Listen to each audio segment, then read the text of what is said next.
प्रस्तुत है कार्यक्रम post box number 111। Post box number 111। श्रोताओं नमस्कार, आप सबका बहुत बहुत स्वागत है पोस्ट बॉक्स नंबर 111 में। मैं हूं जैनेन्द्र। ये वही कार्यक्रम जो माननीय प्रधानमंत्री महोदय के मन की बात पर आधारित एक श्रृंखला है, जिसमें हम तमाम बिंदुओं पर विस्तार से चर्चा करते हैं, जिनके बारे में मन की बात में प्रधानमंत्री जी आपसे अपने विचार साझा करते हैं। और 29 अगस्त की तारीख तो हमेशा हम बड़े श्रद्धा भाव से याद करते हैं, नमन करते हैं उस महानायक को, हॉकी के जो महानायक हैं, जिन्हें हॉकी का जादूगर कहा जाता है, यानी मेजर ध्यानचंद जी। और दरअसल याद सिर्फ 29 तारीख को नहीं, उनको हमेशा हम याद करते हैं जब हॉकी की बात होती है। और हॉकी हमारी यूं लगता है जैसे हमारी रगों में बसता है। और बड़े अरसे की ख्वाहिश 41 साल बाद जब एक बार फिर से पुरुष हॉकी की हमारी टीम ने ओलंपिक खेलों में टोक्यो में जो उपलब्धि हासिल की है, तो सबको ये लगा कि दद्दा की एक इच्छा थी, दद्दा की ख्वाहिश थी, दादा ये सोचते थे कि हॉकी हिंदुस्तान का किस स्तर पे होना चाहिए, खुद उन्होंने जिसे पहुंचाया था। तो एक बार फिर से हम उनके सपनों को साकार होते हुए देखने लगे हैं। तो ऐसे में उनके बारे में बात करना, उनकी यात्रा के बारे में बात करना और उनसे बात करना जो उनके सबसे करीब यानी उनके सुपुत्र अशोक कुमार जी, खुद एक ओलंपियन, ओलंपिक खेलों में उन्होंने अपना जलवा हॉकी के मैदान में दिखाया। लेकिन 1975 के विश्व कप खेलों को तो हम सब याद करते हैं। तो बहुत सारी बातें हैं जो आज अशोक जी से हम बात करेंगे। और सबसे पहले श्रोताओं आपकी तरफ से अशोक कुमार जी का हम बहुत बहुत स्वागत करते हैं इस कार्यक्रम में। जी जी जितेंद्र जी, बहुत बहुत शुक्रिया, बहुत बहुत धन्यवाद। और मन की बात के श्रोताओं को, और खास तौर से ये एक जो सेक्शन ही मन की बात, तो मैं अपने आप को बहुत गौरवशाली समझ रहा हूँ कि इसके ऊपर हमारे माननीय प्रधानमंत्री जी हर महीने आकर जब बात करते हैं पूरे देश से जी, तो मुझे लगा कि मेरा सौभाग्य है कि मैं उस चैनल, रेडियो चैनल पे आपसे बात कर रहा हूँ। जी, सौभाग्य हमारा भी। और अशोक जी, मैं बताऊं आपको विशेष तौर पर, अगर व्यक्तिगत तौर पर मैं कहूं तो मेरा खास है, क्योंकि जब से आपसे बात होनी थी और जब से ये चर्चा हुई कि आपसे हम इस कार्यक्रम में बात करेंगे, बनारस में मैं पढ़ता था, यूपी कॉलेज में इंटर की पढ़ाई कर रहा था। तो उस समय एक राष्ट्रीय प्रतियोगिता, वहां चैंपियनशिप हुई थी हॉकी की, सिगरा में, रेलवे स्टेशन के पास जो स्टेडियम है। तो पहली बार मैं वहां हॉकी का मैच में देखने गया था। और आपको तो खैर याद ही होगा कि उसमें आप खेल रहे थे और हम सब की जुबान पे यही था कि मेजर ध्यानचंद जी के सुपुत्र अशोक कुमार जी वो गए, इधर गए। मतलब जिस तरह से हॉकी के मैदान में आप करतब दिखा रहे थे, वो कमाल का था। मैं तो यही कहूंगा कि देखिए,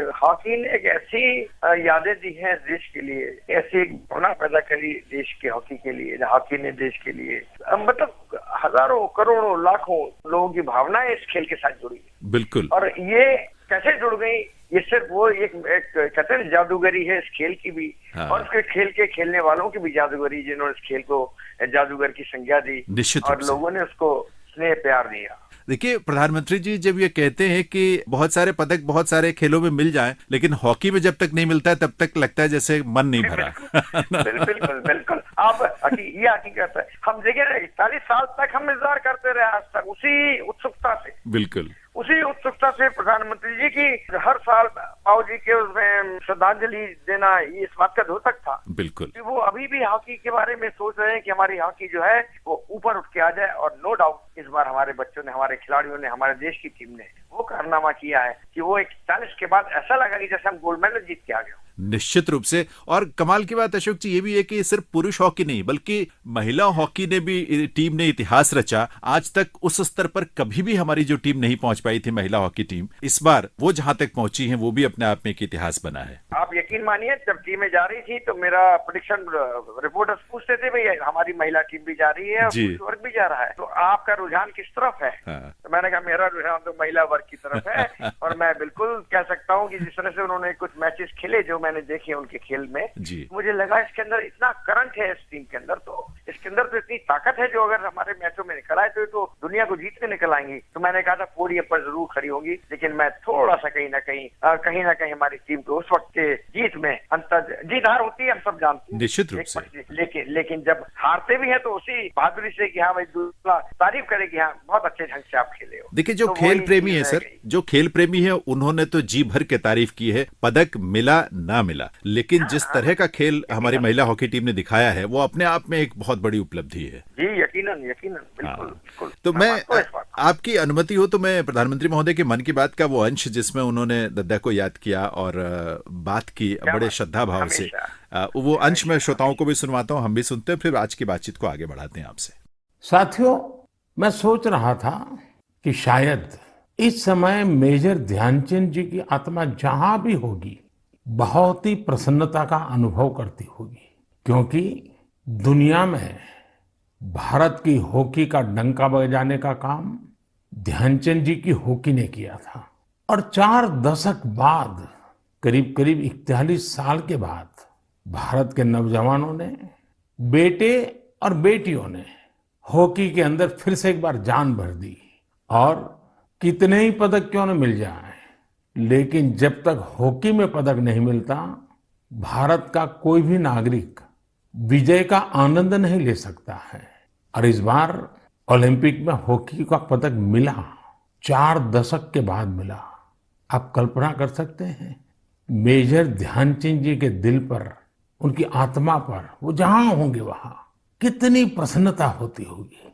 और ध्यानचंद जी का पूरा जीवन खेल को समर्पित था। और इसलिए आज जब हमें देश के नौजवानों में, हमारे बेटे बेटियों में खेल के प्रति जो आकर्षण नजर आ रहा है, माता पिता को भी बच्चे अगर खेल में आगे जा रहे हैं तो खुशी हो रही है। ये जो ललक दिख रही है ना, मैं समझता हूं यही मेजर ध्यानचंद जी को बहुत बड़ी श्रद्धांजलि है। तो अशोक जी, आपने भी सुना, हमने भी सुना, सारे श्रोताओं ने सुना कि प्रधानमंत्री जी हर साल 29 अगस्त को जिस रूप में दद्दा को याद करते हैं, उनके योगदान को नमन करते हैं और हम सबको उससे बहुत प्रेरणा मिलती है। और ये साल तो विशेष था क्योंकि जिस तरह से हॉकी ने एक फिर से अपना परचम लहराया है विश्व स्तर पर, वो अपने आप में बहुत ही अनूठा है। और मेरे लिए सौभाग्य की बात है कि आज उनके सुपुत्र और जो खुद एक ओलंपियन रहे हैं, अशोक कुमार जी से मैं बात कर रहा हूं। अशोक जी, आपके बारे में तो बहुत सारी चर्चाएं हमने की हैं पहले भी, लेकिन आज दद्दा को लेकर जो बात होनी है उसमें खिलाड़ी के रूप में हम सब उनको जानते हैं, पूरी दुनिया में उनका नाम है। दरअसल एक मुझे उनकी एक बाइट याद आ रही है अशोक जी, जिसमें उन्होंने बताया था कि हमारी हॉकी को देखकर दुनिया के लोगों ने हॉकी खेलना सीखा कि हॉकी असली क्या होती है। मेरा ख्याल है इस तरह का आपको भी संदर्भ याद होगा, और गोल में भी, अपनी आत्मकथा में भी उन्होंने लिखा इसके बारे में। बिल्कुल बिल्कुल, ये तो ऐसी चीजें हैं जिसको जितनी बार दोहरा जाए तो हमारे अंदर से नई नई बातें बच्चों के दिल में उभर कर उनके अंदर प्रेरणा स्रोत का काम करती है, प्रेरणा के रूप में काम करती है। जी अशोक जी, बहुत साल पहले दद्दा से एक बातचीत रिकॉर्ड की गई थी लखनऊ दूरदर्शन के स्टूडियो में। उसमें आप भी थे, असलम शेर खान साहब थे, और भी 1-2 युवा खिलाड़ी थे आपके साथ के। उस इंटरव्यू में जब उनसे पूछा गया कि आप हॉकी के जादूगर कहे जाते हैं, इस जादूगरी का राज क्या है, तब उनका जो जवाब था आपको तो याद ही होगा। बिल्कुल बिल्कुल, ये सवाल उस टाइम पूछा था एंकर जी ने मेरे सामने कि दादा आपको तो हॉकी के जादूगर कहते हैं, तो ऐसी क्या बात थी आपके खेल में। तो उसी टाइम वो अपने दोनों हाथ की कलाइयां उस पे कैमरे पे लाते हैं, कहते ये तो इन कलाइयों का मेरा का कमाल था, और मेरे दिमाग का वो इंस्ट्रक्शंस जो ऑर्डर्स आते थे मेरे दिमाग से, मेरा नर्वस सिस्टम, सुनिए एक्सप्लेनेशन की तरीका। अच्छा, कि जो मेरा दिमाग मेरे को ऑर्डर करता था, मेरा नर्वस सिस्टम उसी टाइम मेरे मसल्स को भेजता था, हाथ जो है उसके मुताबिक एक्ट करते थे और मैं खेलता था। क्या बात, what A coordination he describe, mind, nervous system and your muscles. अद्भुत है, बहुत कमाल का। छोटी सी बात कितने अच्छे तरीके से। श्रोताओं, कार्यक्रम आप सुन रहे हैं पोस्ट बॉक्स नंबर 111, और आज इस कार्यक्रम में हॉकी के जादूगर कहे जाने वाले मेजर ध्यानचंद दद्दा, जिन्हें सब सम्मान से और स्नेह से और प्यार से बुलाते थे, उन्हीं के सुपुत्र अशोक कुमार जी से आज हम बात कर रहे हैं दद्दा के जीवन के बारे में, उनके व्यक्तित्व के बारे में। और प्रधानमंत्री महोदय ने इस बार मन की बात में हमेशा की तरह बहुत ही श्रद्धा भाव से दद्दा के बारे में जिक्र किया था। तो उनके जीवन के ऐसे बहुत सारे रोचक पहलू हैं, प्रेरक पहलू हैं, जिनके बारे में हर भारतवासी को और खासतौर पर युवाओं को, और उनमें भी खिलाड़ियों को तो अवश्य जानना चाहिए। तो उस पर आज हम अशोक कुमार जी से विस्तार से बात करेंगे। जी अशोक जी, बाबूजी के जीवन के बारे में, उनकी यात्रा के बारे में आपसे सुनने को हम सभी बहुत आतुर हैं। मैं सबसे पहले, मैं नहीं जानता था अपने पिताजी को इतने बड़े खिलाड़ी हैं, लेकिन जब मैं भारत से बाहर गया तो सही बात, बच्चे बचपन में क्या पता, निश्चित रूप से सोचते थे कि हमारे पिताजी भी जैसे हम खेलते थोड़ा बहुत अच्छा खेलते होंगे। हाँ। लेकिन 1-2 चीजें ऐसी सामने मेरी जिंदगी में आई जिन पर मैं सोचने पर विवश हो गया कि सारी दुनिया उनको क्यों हॉकी जादूगर के नाम से या पद्म भूषण या हॉकी के प्रेरणा, हॉकी के पैदा करने वाले जान। तो उसमें 2-3 चीजें मेरी समझ में आई। वो ये था जी, सबसे पहला तो 1928 का ओलंपिक खेलने जाना, बिल्कुल, जिसमें वो ध्यान सिंह बनकर गए। अच्छा। और जब वो 36 का ओलंपिक खेले हैं, हाँ, हिटलर के सामने, तो वो ध्यानचंद हो गए। क्या बात है। अच्छा, ये ट्रांसफॉर्मेशन, ये यात्रा किस तरह हुई? ये 1926 में भारत की सेना की टीम में वो भर्ती हुए थे। 16 साल की उम्र में 2 साल उनको वेट करना पड़ा, मैच्योर नहीं हुए थे। 2 साल वो ट्रेनिंग के रूप में रहे। मेरे दादाजी ने अर्ली एज में भर्ती करा दिया। आर्थिक विषमताएं होती है, घर में परिवार में थी, तो उनको 16 साल की उम्र में भर्ती करा दिया। 18 के जब हुए तो सिपाही की नौकरी का उनको मिल गया और ज्वाइन कर लिया उन्होंने। ये जो फर्स्ट ब्राह्मण रेजिमेंट तब शायद नाम था उसका, जिसका बाद में फर्स्ट पंजाब रेजिमेंट कर दिया गया था बहुत बाद में। जी, बिल्कुल ठीक। तो उसी में भर्ती हुए थे वो? जी। अच्छा। और उसी साल हमारे झांसी हीरोज क्लब, जिससे वो हमेशा प्रैक्टिस करते रहे, कंकड़ पत्थरों वाली जमीन, लाल मिट्टी, जिस झांसी का जो हमारा रंग है लाल रंग की मिट्टी का, रानी झांसीबाई लक्ष्मीबाई जी की धरती थी, उस ग्राउंड के ऊपर ध्यानचंद का नंगे पैर पत्थरों के ऊपर खेलना और उसमें फिर सिपाही के रूप में भर्ती होना, तो डेफिनेटली जब वो शाम के वक्त सारे के प्रैक्टिस करने खिलाड़ी लोग जाते थे या सिपाही लोग जाते थे, ऑफिसर जाते थे, उसमें ध्यानचंद हॉकी के खेल को इतने अच्छे खिलाड़ी के रूप में सामने आए कि उनके कोच उस वक्त के जो थे सूबेदार मेजर ट्रेनिंग के टाइम में आर्मी की, तो बाले तिवारी साहब थे। अच्छा, हाँ, बाले तिवारी। उन्होंने एक रेनाउंड नाम जोड़ गया ध्यानचंद के साथ। जब ध्यानचंद जी का नाम आता है तो सूबेदार मेजर श्री बाले तिवारी जी का नाम हमेशा आता है। बिल्कुल। तो वो बाले तिवारी जी ने उनसे बुलाया ध्यान सिंह को, ध्यान इधर आओ, बहुत तुम अच्छी हॉकी खेलते हो और तुम ड्रिबलिंग बहुत अच्छी करते हो कि तुम्हारे से कोई बॉल छीन नहीं सकता, लेकिन ये एक टीम गेम है और जब तक तुम टीम गेम के रूप में इसको लेकर नहीं खेलोगे, तुम प्रतिद्वंदियों को तुम हराने में कामयाबी हासिल नहीं कर सकते। अच्छा। को डिस्ट्रीब्यूशन के साथ खेलो। वो एक होता है जिंदगी में कोई बात गिठान बांध देना, वो ध्यानचंद ने अपने गिठान में और हमेशा जिक्र करते रहे कि अगर मैं उस सूत्र को नहीं मानता जो मंत्र दिया था मुझे मेरे गुरु मेरे उस्ताद बाले तिवारी जी ने, तो मैं शायद इंडिविजुअल प्लेयर बन के कहीं खत्म हो गया होता है। लेकिन फिर वो लाइन चली सर। पहली बार 1926 में भारतीय सेना की जी न्यूजीलैंड दौरे पर। अब आप 1926 आज 21 हो गया है, सिर्फ 4 साल बच रहे हैं 100 साल होने में। तो आप सोच सकते हैं कि उस वक्त कैसा हिंदुस्तान होगा, हम लोग कैसे रहते होंगे, क्या लोग होंगे, क्या परिस्थितियां होंगी, किस तरह टीमें। और पहली बार टीम का जाना न्यूजीलैंड टूर पर अपने आप में बहुत बड़ी बात। 1.5 महीने का सफर उसका पानी के जहाज से जी कौन से कोने से होते जाना, न्यूजीलैंड पहुंचना। और न्यूजीलैंड वैसे अपने आप में बहुत खूबसूरत कंट्री है, देश है। ये तो मैं 2-3 बार मेरा भी जाना हो पाया उसके बाद। बिल्कुल। लेकिन वो वहां जाकर हॉकी खेलना और भारत के लिए भारत की टीम ने जो सबसे पहला गोल कहते ना, पहली बार जो गोलों की धारा बही है, वो पहले गोल से वो ध्यानचंद की स्टिक से न्यूजीलैंड की धरती पर इंटरनेशनल गोल के रूप में निकला। फिर 28 में ओलंपिक में शामिल किया गया हॉकी को। 2 साल बाद ही वहां शामिल किया गया, क्योंकि 26 में ये दौरा जो न्यूजीलैंड का था, सब इंग्लिश अखबारों की कटिंग इंग्लैंड के अंदर, न्यूजीलैंड में, ऑस्ट्रेलिया और अमेरिका में जाती थी। 3-4 कंट्री इंग्लिश स्पीकिंग थे भारत में से। तो ये जो इंग्लिश पेपर की कटिंग गई, तो उनकी वजह से हॉकी को 1928 के ओलंपिक में रखना पड़ा। अदरवाइज हॉकी ओलंपिक में नहीं था 1916 के बाद। अच्छा, हाँ, क्या बात, हटा दिया था, देखने वाले नहीं है, खेलने वाले नहीं है, कुछ नहीं है, तो इस करके। लेकिन जब 28 में टीम पहुंची है भारत की वहां पर एम्स्टर्डम के अंदर, हॉलैंड, तो ये लिखा हुआ है ब्लैक एंड व्हाइट में, पेपर कटिंग के साथ लिखा हुआ है बाकायदा। हम लोगों ने भी अपने पढ़ने वालों को, अपने जानने वालों को उसके बारे में इत्तला लिख कर दी है कि जब 1928 के ओलंपिक में भारत की टीम पहला मैच खेली थी, तो उसके अंदर 150 लोग देखने वाले थे मात्र। अच्छा, सिर्फ 150 लोग। तो उन्हें इतना शौक नहीं था देखने वाले क्या देखें।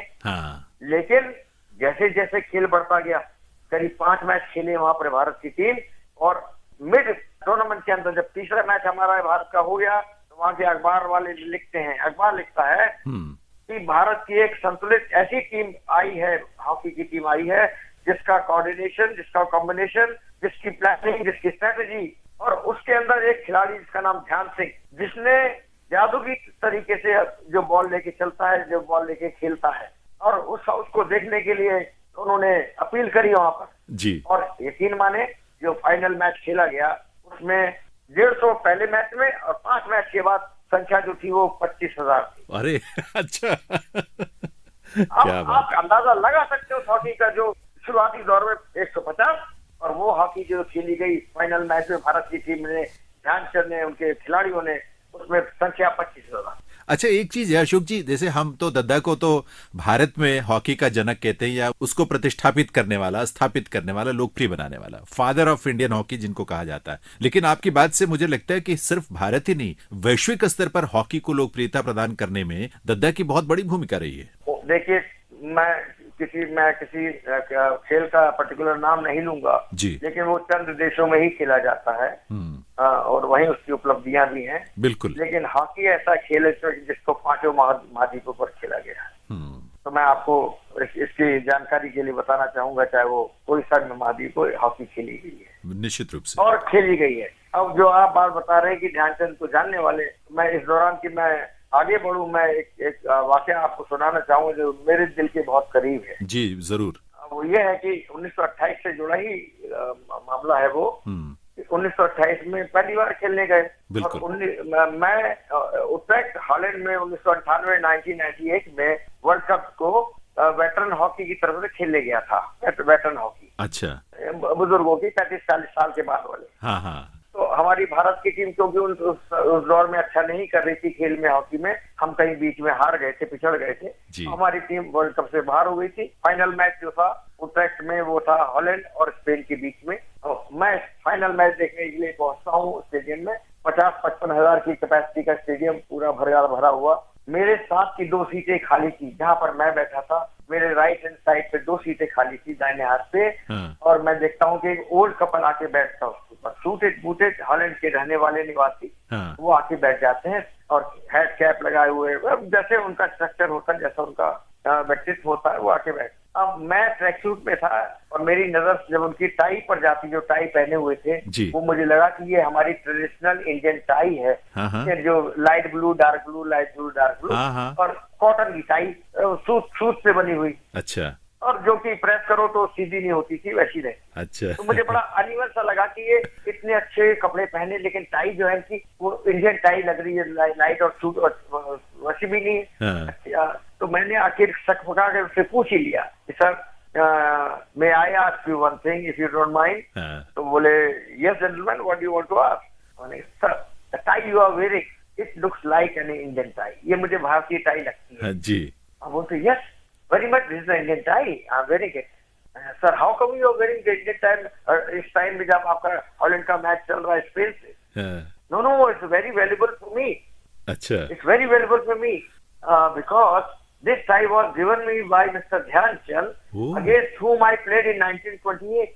क्या बात है! आइए इस बात को इससे तुलना कर रहे हैं, और सवाल कौन पूछ रहा है, जवाब कौन दे रहा है? 50-55 हजार की भीड़ के अंदर मेरी सीट पर आकर बैठना, ये कोइंसिडेंस देखिए कमाल का। पूछ रहा हूँ और मैं पूछ रहा हूँ टाई किसने दी? वो कह रहे हैं ध्यानचंद ने दी, जिनके खिलाफ मैं 1928 में खेला हूँ। अरे, और क्या प्लेयर, मतलब प्रेजिंग लाइक है। अब अपने आप अंदाजा लगा सकते, वो टाई पहन के बैठा, ध्यानचंद की क्या कीमत होगी 28। वाकई। देखिए, दद्दा ने एक इंटरव्यू में, प्रसार भारती के आर्काइव्स में वो इंटरव्यू है, उसमें उन्होंने हॉलैंड का एक जिक्र किया था, क्योंकि कहते थे कि जब हम प्रैक्टिस करते थे तो वहां फोटोग्राफर आते थे 1-2 फोटो खींचने के लिए, लेकिन उसके बाद भी वो क्लिक करते रहते थे और वीडियो बनाते थे, और बाद में उसको देखकर वो सिखाते थे वहां के अपने खिलाड़ियों को उस तरह से। छोटा सा अंश है अशोक जी, वो भी जरा हम श्रोताओं को सुनवाते हैं दद्दा की आवाज में। फॉरेन कंट्री जो हॉकी सीखी है, इसमें शक नहीं है कि हिंदुस्तान के जरिए सीखी है। मैंने देखा है वहाँ के हॉलैंड के अंदर और जर्मन के अंदर, जिस वक्त हम लोग प्रैक्टिस करने के लिए जाते थे ग्राउंडों पर, तो उनके टेलीविजन वगैरह, फोटोग्राफ्स वगैरह, ये स्लो मोशन और फास्ट मोशन लेने के लिए हमारे पीछे लग जाते थे। लेकिन हम लोग खिलाड़ी थे, हमको इन बातों में जरा सा भी ख्याल नहीं होता था कि क्या है। एक फोटो मांग लेते थे, बाकी वो अपना सीक्रेट हर एक चीज लड़कों को सिलाने के लिए खींच लेते थे, और वो फोटोज स्क्रीन के ऊपर अपने बच्चों को, ये मैंने 63 में देखा, जब मैं 63 में बर्लिन में गया, फिर ये देखा स्क्रीन के अंदर बच्चों को वो टेलीफोन स्क्रीन के ऊपर उसको उनको शो करते थे, और उनको उसी वक्त साथ में बोलते भी जाते थे कि देखो ये हाथ इधर रखना है, ये पैर इधर है, और ये सिर इधर है, बाल को जब ड्रिबल करना है तो उसका हेड किधर होना है, फलान। ऐसा करने के बाद उन लोगों ने इतनी ज़्यादा प्रैक्टिस कर ली कि हम अब हिंदुस्तान का मुकाबला करने लगे। मैंने देखा है रिसेंटली यूरोप कंट्री के खेलों को कि वो हमारे मुकाबले में थोड़ा ड्रिबलिंग करने लगे हैं। इसमें शक नहीं है कि सीखा हम लोगों से है, और इसमें हमारे लोगों की, हमारे हिंदुस्तान की अभी तक वो कंट्री तारीफ करती है कि हाँ, हिंदुस्तान जो खेलती है हॉकी, वो हिंदुस्तान के सिवा और कोई नहीं खेल सकता। तो ये मतलब इतिहास के बहुत सुनहरे पन्ने हैं जो दद्दा के माध्यम से इस देश के इतिहास में शामिल हैं और दद्दा की अपनी जिंदगी का एक हिस्सा है।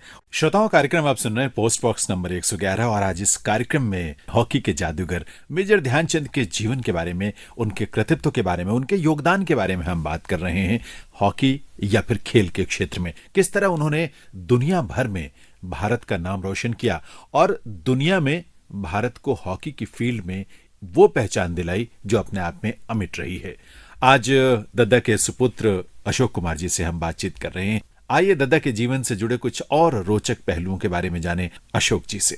अशोक जी, यहाँ तो फादर ऑफ इंडियन हॉकी उनको कहा ही जाता है क्योंकि उन्हीं से भारत में हॉकी की पहचान बनती है और एक ऊंचाई हासिल होती है। लेकिन थोड़ा सा और पीछे एक बार आपसे चर्चा करते हुए लौटना चाहेंगे, क्योंकि सेना में आने के बाद उन्होंने हॉकी खेलनी शुरू की थी, लेकिन मैंने सुना है कि बचपन में वैसे पहले झांसी हीरोज में खेलते थे, जो शौकिया बच्चे खेलते हैं। अच्छा, शौकिया, लेकिन जो उम्र होती कुछ कुश्ती वगैरह का भी उनको शौक था, मैंने सुना। बिल्कुल बिल्कुल। अच्छा। रखे थे कुश्ती और हॉकी। आर्मी में पूछे ना कौन सा स्पोर्ट्स लोगे आप, हाँ, शाम के वक्त खेलने के लिए। अच्छा। मस्त होता, हर एक के लिए जरूरी होता था कि आप कौन सा स्पोर्ट्स। तो ध्यानचंद ने कुश्ती और हॉकी में से हॉकी को चुना कि मैं हॉकी खेलूंगा। तो अच्छा। वो हॉकी खेले हैं और उसके भाई खेले इसलिए जब उनके बाले गुरु ने उनको थप्पी देके कहा कि तुम बहुत अच्छा खेलते हो। अच्छा। जिस तरह से नरेंद्र मोदी जी ने इस बार वही मैं आपको एहसास दिलाने की कोशिश कर रहा हूँ कि जिस तरह नरेंद्र मोदी जी का हमारे प्रधानमंत्री जी ने इस बार ओलंपिक के खेलों में,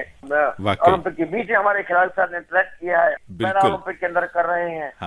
ये एक जो हमारे मुखिया होते हैं देश के, या घर का मुखिया होता है, हमारे समाज का मुखिया होता है, उसके चंद लफ्ज चंद ढाढ़स बनाने वाली बातें, बिल्कुल थपथपाहट पीठ के ऊपर, ये उन लोगों के ऊपर बहुत ज्यादा असर करती है। यकीन माने मैं आपको केडी सिंह बाबू साहब हमारे पूजनीय, एक ऐसा नाम जो बाबूजी के बाद बहुत ज्यादा उनका नाम हम सब जानते हैं प्रसिद्धि के तौर पर, सबके नाम पर। जी पहला मैच में बिजनौर में खेल रहा था अपने जीवन का, स्कूल के वक्त था, कॉलेज का टाइम था, और वो उनके पीठ पर बुलाकर थपथपाहट देना कि तुम बहुत अच्छा खेलते हो। उस खेल ने मेरे अंदर और एक आग पैदा कर दी कि अब जो मैं जितना जोड़ सकता हूँ इस खेल से जोड़ूंगा। तो वो आग पाले तिवारी साहब ने ध्यानचंद की पीठ पे हाथ फेर कर उनको आगे बढ़ने का हिम्मत दी, जिससे कि ध्यानचंद अपने टेंट में जब रहते थे, आर्मी के सिपाही के तौर पर टेंटों में रहते थे खाली, उस टेंट में दोपहर के वक्त चाहे वो सर्दी गर्मी बरसात, वो अपनी बाल हॉकी को लेकर दोपहर में निकल जाते थे जब सब लोग सो रहे होते थे, और अकेले जाके प्रैक्टिस करते थे। ये ध्यानचंद कोई जादू से थोड़ी बन गए हैं, ये ध्यानचंद कोई किसी ने कोई वरदान थोड़ी दे दिया, निश्चित रूप से तो वरदान नहीं, उन्होंने अपनी वो मेहनत उस वरदान को हासिल किया है। अच्छा, हम सोचते कि ऐसा हो जाए। उनके बारे में इतनी किंवदंतियां हैं, इतनी सारी कहानियां हैं, क्योंकि वो एक लेजेंड बन गए हैं हॉकी के क्षेत्र में, खेल के क्षेत्र में, और बहुत सारी बातें हैं। लेकिन मैं 1928 से थोड़ा आगे निकल के, क्योंकि 1928 में हॉलैंड जो कि पावर हाउस कहा जाता था उस समय हॉकी का, लेकिन वहां हराया हॉलैंड को। उसके बाद 1932 में हॉकी टीम में फिर से गए, लॉस एंजलिस में जो हुआ था, वहां की क्या यात्रा रही, कैसी रही? उस वक्त क्योंकि वर्ल्ड वॉर की सुगबुगाहट शुरू हो गई थी कहीं ना कहीं, तो कुछ यूरोपियन कंट्री ने उसका बाइकआउट किया था अमेरिका का। जी। तो अब क्योंकि भारत की टीम 1928 का ओलंपिक चैंपियन थी और 1928 में हॉकी को एंट्री मिली थी इस बेस पर कि भारत का खेल और लोगों का अट्रैक्शन उसमें बढ़ गया था। जी जी। इस करके हॉकी को एंट्री मिली थी। अगर 32 में हमारी भारत की टीम वहां नहीं जा पा रही या नहीं जाती, अब मिनिस्ट्री तो कोई थी नहीं सर। तो देखिए आप, कोई स्पोर्ट्स के घराने नहीं से कि आपको पैसा दे रहे हैं कि ये लो लाखों हजारों करोड़, तो ऐसा कुछ नहीं था। उस टाइम में पंजाब नेशनल बैंक से लोन लिया गया। अच्छा, सरकार की तरफ से कोई सपोर्ट नहीं था उसमें? सरकार कौन सी सरकार, मतलब ब्रिटिश हुकूमत थी, गुलाम थे हम तो उस समय। तो उस टाइम जितना हो सकता था उन्होंने परमिशन दे दी कि हाँ भाई अपनी टीम आप भेजिए, आपका संगठन है, अपना पैसा इकट्ठा कीजिए, किस तरह करना है आपका काम है। अच्छा। तो जो होता है संगठन इसलिए होता है कि अपने तरीके से आप खेलों को बढ़ाए। बहरहाल 32 के अंदर टीम भेजना जरूरी हो गया। अगर टीम नहीं भेजते तो हॉकी को ओलंपिक से बाहर कर दिया जाता, अगर बाहर से कर दिया जाता तो शायद हॉकी अपना उतना रुतबा दोबारा नहीं पा पाती, क्योंकि जैसे होता ना ये क्या खेलते, खेलने वाले हिट मार रहे, दौड़ रहे, भाग रहे, कोई पसंद नहीं कर रहा, लेकिन ध्यानचंद ने वो खेल को एक ऐसा बना दिया कि लोग उसको पसंद करने लगे। वो इसलिए पसंद करने लगे, उनकी ड्रिबलिंग, उनकी पासिंग, उनकी गति, उनका दूसरे टीमों के ऊपर गोल करने का स्टाइल, एक खेल की जो खूबसूरती है।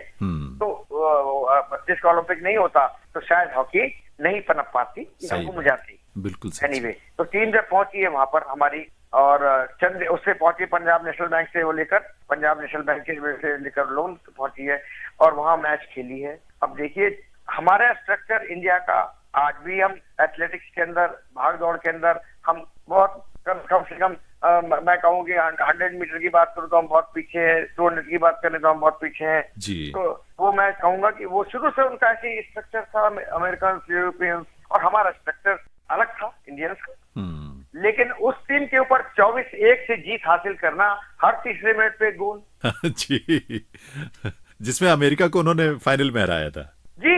हाँ, क्या बात है। तब 3 मिनट मैं कहता हूँ, मैं अगर आज की बेहतर से बेहतर टीम भी मैं खिलाऊं, हाँ, नहीं हो सकता, सच बात। वो भी घासी राउंड के ऊपर, अनइवन टर्फ के ऊपर कोशिश की जा सकती है, जहाँ पर सेकंड्स के अंदर गोल किया जा सकता है, 2 सेकंड 5 सेकंड के अंदर गोल हो जाता है, लेकिन नेचुरल टर्फ पर नहीं हो सकता, जो नहीं हो सकता। बिल्कुल। तो ये खेल वहां से जीत कर आए हैं। फिर वो अपने 4 साल अभी नौकरी करते थे। सबसे बड़ी बात ये बताऊं मैं आपको देते हैं कि नौकरी करनी पड़ती थी, कोई प्रोफेशनल नहीं थे ये लोग, क्या आपके डिपार्टमेंट छोड़ दिए, जाके प्रैक्टिस करो, खेलो, सीखो, जैसे आज हम कर रहे हैं।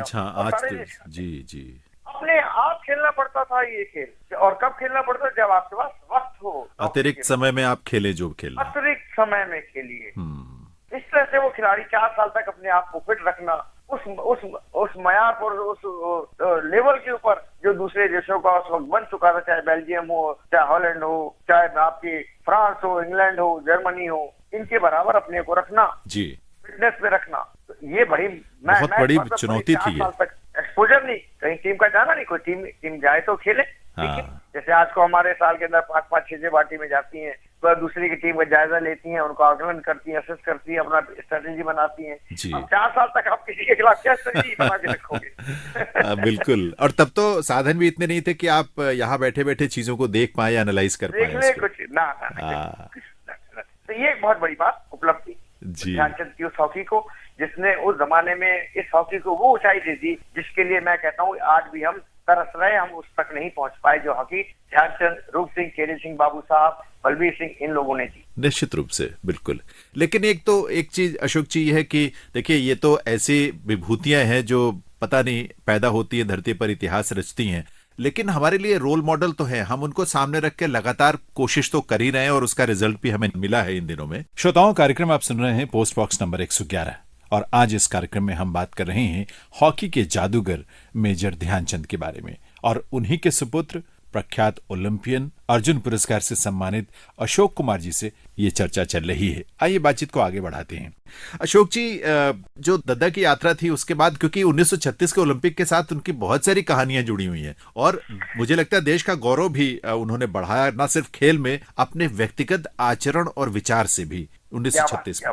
वंडरफुल जी, वो बताइए कुछ। आपकी जानकारी को मैं दाद देता हूँ क्योंकि उनसे हम सब बहुत प्रेरित होते हैं। और ये हकीकत है ये बात कि मैंने ध्यानचंद जैसे खिलाड़ी, ध्यानचंद जैसे पिता, ध्यानचंद जैसे दोस्त, ध्यानचंद जैसे साथी पुरुष बहुत कम देखने को मुझे मिले हैं, और मैं गर्व महसूस करता हूँ कि वो मेरे पिता रहे। नहीं, ये तो देखिए, वाकई आपको तो सबसे ज्यादा गर्व होगा, भारतवासी होने के नाते हम सबको गर्व है, क्योंकि दद्दा ने खुद खैर बहुत बार ये बात अपने दोस्तों मित्रों से मीडिया में चर्चा की कि जब 1936 में जर्मनी में हिटलर तो इस उम्मीद में स्टेडियम में आए थे फाइनल मैच में कि जर्मनी जीतेगा ही जीतेगा, भारत को हार नहीं होगा, क्योंकि मेरा ख्याल है शुरुआती एक प्रैक्टिस मैच में भारत हार चुका था एक बार, 4-1 से हार गए जी। लेकिन एक आध नील से हारते, वो भी ग्राउंड के ऊपर, नेचुरल ग्रास के ऊपर। के ऊपर तो 4-1 को मैंने नहीं रखते, 5-1 आप मार सकते हो, 7-8 गोल हो जाते हैं। लेकिन नेचुरल ग्रास के ऊपर 2 गोल की जीत या 3 गोल की जीत, स्टाम्प जीत हो जाती थी कि अब आप जीत गए हैं। 4-1 से हारना, लेकिन उसका एक जाने से पहले एक छोटी सी फिर वही किदवंती, जब किदवंती की बात करते हैं ना, तो मैं समझता हूँ कि जितनी कहानियां ध्यानचंद जी के लिए एक पुरुष के रूप में हमारे देश के लोगों ने स्थापित की है, मान्यता दी है उनको, वो किसी और के जीवन में मैंने ना पढ़ी है ना सुनने को मिली है। जितनी कहानियां ध्यानचंद जी के लिए कही गई हैं। और 1936 के ओलंपिक्स में जब कैंप भारत में लगा हुआ था कलकत्ता के अंदर, तो ध्यानचंद जी को उस वक्त तक इनका नाम ध्यानचंद हो गया था, ध्यान सिंह से ध्यानचंद हो गया था। हाँ, और ये लैंस नायक की पोस्ट मिल गई थी इनको। हाँ। तो इनको रिलीज नहीं किया आर्मी ने, क्योंकि इनकी बटालियन जो थी वो बर्मा बॉर्डर पर म्यांमार में उस टाइम कुछ हरकत हो रही थी कुछ, तो वहाँ के अपनी बहन की बटालियन को वहाँ बर्मा बॉर्डर पर एडवांस होना था। अच्छा। और ध्यानचंद चूंकि एक सैनिक थे उसी बटालियन के, तो इनको ऑर्डर मिला कि आप जाइए वहाँ पर म्यांमार बर्मा।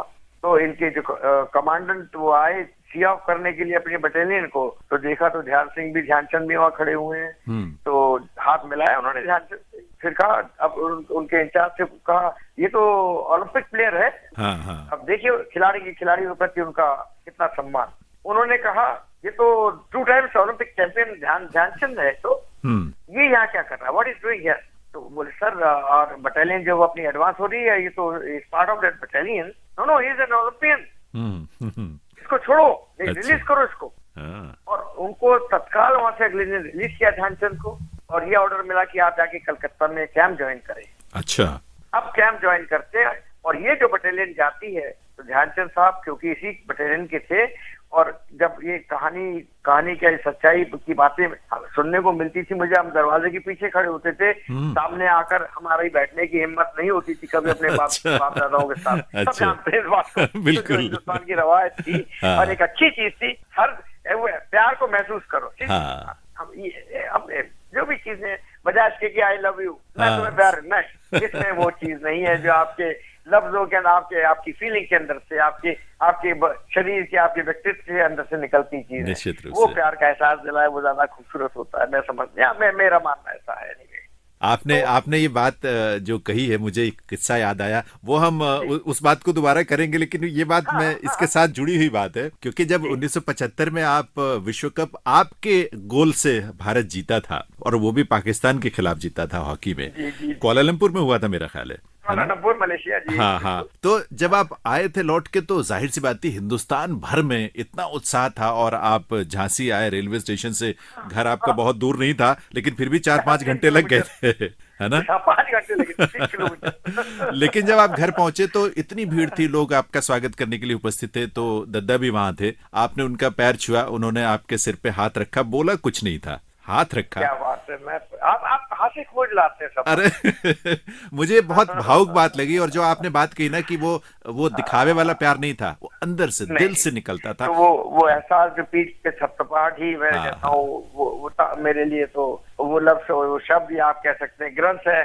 जो कहीं किसी के बारे में तारीखों में किए जा सकते हैं। मैं बहुत गहरे से इसको महसूस कर रहा था, इसीलिए मुझे मन किया कि ये बात मैं आपके साथ शेयर करूं, कि मैं उस दृश्य को मेरे सामने बिल्कुल सजीव हो। ऐसा उसके पहले जब मैं 70 में रजत पदक लेकर आया था एशियाड का, 71 में ब्रॉन्ज मेडल लेकर आया था वर्ल्ड कप का, 72 में ओलंपिक का ब्रॉन्ज मेडल लेकर आया जी, 73 में मैं वर्ल्ड कप का रजत पदक जीता हमने, हमारी टीम ने, 74 में एशियाड का हमने रजत पदक जीता।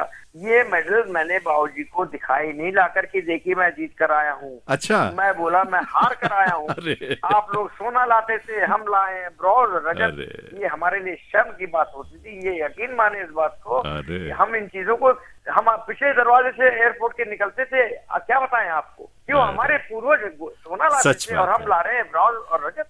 नहीं, ये पीड़ा समझ सकते हैं कि दद्दा ने, उनके साथ के खिलाड़ियों ने जो एक बेंचमार्क बना दिया था। लेकिन जब वो गोल्ड मेडल जीता, तब मैं सामने से उनके पास क्या, अब तो भाई बोलो। अच्छा, मैं ये सोच रहा था अशोक जी कि आप उसके पहले भी आप लोग जीत के आते रहे, एशियाई खेलों में भी या ओलंपिक में मैंने कहा ना रजत पदक। अच्छा, मैं वही सोचता था, मैं हैरान होता था कि 75 में ही ऐसा क्यों हुआ कि आप वहां गए और वहां दद्दा खड़े, उन्होंने आशीर्वाद दिया। अब बात समझ में आई कि आप लोग कभी उनके पहले सामने नहीं पड़ते थे, चाहे रजत लेके आए हो चाहे कहां से लेके आए हो।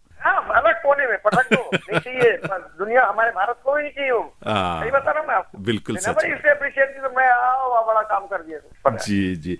उनके साथ के लोगों की बातचीत जब भी मैं सुनता हूँ, वो एक बताते थे खेल के मैदान में भी और खेल के मैदान से बाहर व्यक्तिगत जीवन में भी वो इतने ज्यादा सरल, सहृदय, प्रेमी, सबके बारे में सोचने वाले, सबकी चिंता करने वाले, और कभी उनके अंदर मैं कभी था ही नहीं, जो अहंकार होता है वो था ही नहीं कभी। वही मैंने आपसे पहली लाइन कहा ना कि उन जैसे मैंने बाप नहीं देखे जो इस तरह के हो। हाँ, सच बात है। जो मेरे पिता थे होंगे, जरूर होंगे, हर के पिता होंगे, हर एक अपना है, लेकिन मेरा विचार ये अपने पिता के बारे में। नहीं, निश्चित रूप से आप सौभाग्यशाली हैं, हम सब बहुत सौभाग्यशाली हैं। लेकिन अशोक जी, एक बात तो साफ दिख रही है और मुझे पहले से इसका अंदाजा भी था, दद्दा के जीवन से जुड़ी हुई इतनी सारी चीजें हैं कि उनको एक कार्यक्रम में समेट पाना तो मुश्किल बात ही नहीं, असंभव सी बात लगती है। और इसीलिए बहुत महत्वपूर्ण बातें जो अभी भी होनी है, यानी बर्लिन का जो दौरा था जर्मनी का, वो बहुत महत्वपूर्ण था, इतिहास में स्वर्णाक्षरों में वो दर्ज है, हर भारतीय को जिस पर गर्व होता है, उसकी खासतौर पर विस्तार से आपसे चर्चा करनी है। लेकिन चूंकि आज के कार्यक्रम में यह संभव नहीं हो पाएगा, इसलिए जो अगले रविवार को हम कार्यक्रम प्रसारित करेंगे पोस्ट बॉक्स नंबर 111, जो बाकी की बातचीत है उसमें हम अपने श्रोताओं तक उसको पहुंचाएंगे। जरूर सुनिएगा, जुड़िएगा इस कार्यक्रम से, क्योंकि बहुत सारी रोचक बातें, बहुत सारी प्रेरक बातें, बहुत सारी ऐसी बातें जो शायद पहले आपको ना सुनने को मिली हो, और वो भी खुद दद्दा के सुपुत्र अशोक कुमार जी वो सारी चर्चाएं आपके साथ करेंगे। वो अपने अनुभव और अपनी स्मृतियों में संजोई हुई पिताजी की तमाम प्रेरक बातों को आपके साथ शेयर करेंगे। लेकिन फिलहाल आज अशोक जी, आपका हम आभार व्यक्त करें आज के लिए फिलहाल, और आपसे विदा लें उससे पहले एक छोटी सी गुजारिश है। हमें उम्मीद है कि आप ना नहीं करेंगे, कह दूं आपसे? हाँ, क्यों नहीं। कहीं दूर जब दिन ढल जाए, ये गीत तो आपको सिर्फ याद ही नहीं, आप इसके साथ कुछ और भी रिश्ता है आपका, मतलब आप गाते भी हैं इस गीत को बड़ा खूबसूरत। नहीं, बिल्कुल, लेकिन क्या करूं, मजबूरी है। मेरा गाना तो जिंदगी का दूसरा शौक खेल के बाद रहा है, और शायद आखिरी क्षणों तक रहेगा जब तक मैं हूँ। तो इसीलिए तो कह रहा हूँ, आप इतना अच्छा गाते हैं। आप, मैं कोशिश करता हूँ, मेरा गला खराब है, शायद आप तक आवाज मुझे मालूम है कि आप आवाज निकल रही है। नहीं, पर आवाज बहुत अच्छी आ रही है। कल भी आपसे बोला था कि मेरा गला खराब है जी। अभी भी मैं आपको नहीं आवाज, क्योंकि आपकी आवाज पहली बार सुन रहे हैं, लेकिन मैं अपनी आवाज रोज सुनता हूँ, मुझे डबल आवाज। मैं कोशिश कर रहा हूँ एक लाइन को, प्लीज, बहुत कृपा होगी आपकी। तो अच्छा, हाँ, बिल्कुल।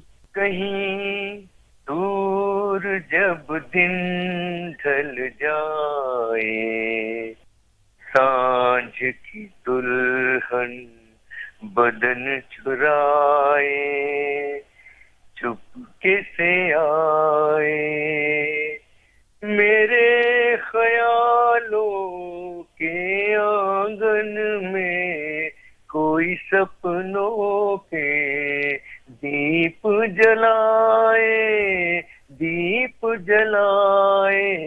कहीं दूर जब दिन ढल जाए, सांझ की दुल्हन बदन चुराए, चुपके से आए, कहीं तो ये दिल कभी मिल नहीं पाते, कहीं से निकल आए जन्मों के नाते, थी उलझन बैरी अपना मन, अपना ही होके सहे, दर्द पर आए,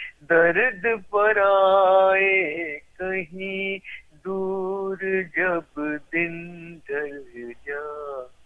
ये है सर आवाज। क्या बात है, क्या बात है सर, बहुत बढ़िया, बहुत कमाल का था। मेरा मन था और मेरी इच्छा थी, आपने पूरी की, इसके लिए बहुत बहुत आभार आपका। नहीं, आपने मेरे दिल को छूने वाली बातें आज मैंने आपसे सुनी है, और मुझे अवसर मिला कि मैं कुछ कह सका। बहुत बहुत आभार। मैं आज के इस कार्यक्रम को विराम देना चाहूंगा। आपने सभी श्रोताओं का हम आभार व्यक्त करते हैं जो इस कार्यक्रम से जुड़े और इस पूरी बातचीत को जिन्होंने सुना है। लेकिन ये फिर से याद दिलाना चाहूंगा कि अगले रविवार को पोस्ट बॉक्स नंबर 111 में हम फिर से बातचीत करेंगे अशोक कुमार जी से ही, दद्दा यानी हॉकी के जादूगर मेजर ध्यानचंद के बारे में। सुनना मत भूलिएगा। आज के लिए जैनेंद्र को अनुमति दीजिए। नमस्कार।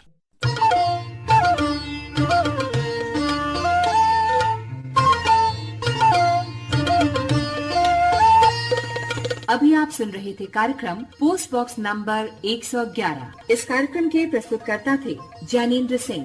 Post box number 111।